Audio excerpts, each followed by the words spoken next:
Believe it or not, Melbourne has just been overtaken by Perth and Adelaide on the list of most expensive capital cities here in Australia. And this video, I'm going to break down why. And not only why, but I'm going to give some reasoning as to why I'm not personally buying in Melbourne at the moment, but why it's a place that I'm definitely watching for the future. If you're like me and you listen to a lot of different podcasts and listen to the media as well, there's definitely a growing amount of people that are interested in purchasing in Melbourne as they see it as being undervalued. So as I said, both Adelaide and Perth have overtaken Melbourne in terms of median house price. We've got Adelaide coming in at $790,000, Perth coming in at $785,000, and Melbourne trailing along at $776,000. But the recent growth that Adelaide and Perth have got, as opposed to Melbourne, who is actually going through a really tough period, is why it's happened so quickly. For the year to date, Perth has returned 24.5%, which is bloody crazy, and Adelaide has returned 15%.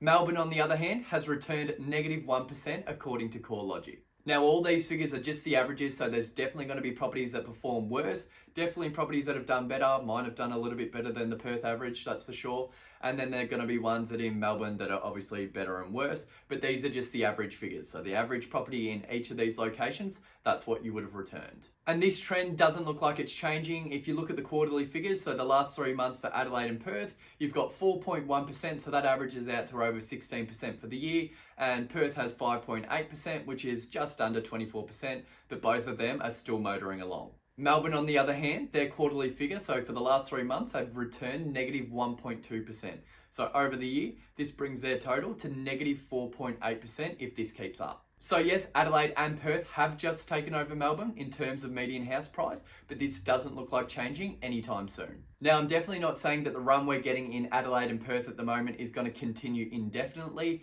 and I'm definitely not saying that Melbourne is going to be forever a bad place to invest, because as we know, property works in cycles, so there's always going to be ups, there's always going to be downs, and there's always going to be flat periods. So Perth and Adelaide are having their time in the sun, Melbourne not so much, but this can very much change. You've just got to watch the data. Now, before I dive into the supply and demand issues in each of these locations and why Perth and Adelaide may be doing better than Melbourne, let's first have a look at each of these cities and what they bring. Melbourne as a whole is a much bigger city and a bigger economy as opposed to the Perth and Adelaide markets. The population of Melbourne sits at around 5.2 million, whilst the Perth population sits at around 2.1 million and the Adelaide market sits at 1.37 approximately. This means that Melbourne's population is around 2.5 times the population of Perth, and it's 4 times the population of Adelaide. Now, in terms of economy size, Melbourne sits at around 115 billion, the city of Perth sits at around 50 billion, and Adelaide sits at around 22 to 23 billion dollars. Now, these figures are high level and may not have a massive impact directly on the property market, but long term, when there's a bigger economy, there's typically more jobs, there's more people, more demand, so this could be favourable. That being said, just because you're in a smaller economy doesn't mean that your property can't do well, because it bloody can. Now, there are many different reasons why the Melbourne market currently is not performing, whilst the Perth and Adelaide markets are booming. But I'm going to go through one of the biggest ones, which is the supply and demand factor.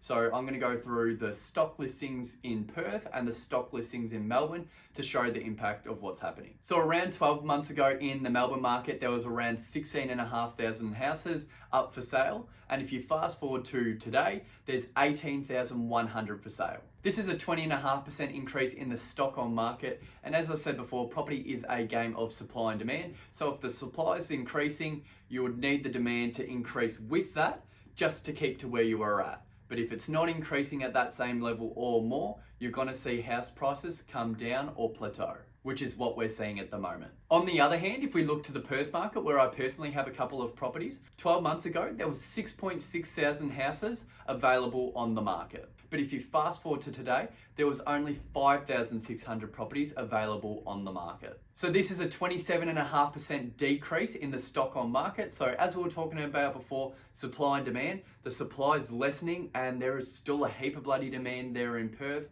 So this is why Perth is still motoring along at 5.8% each quarter.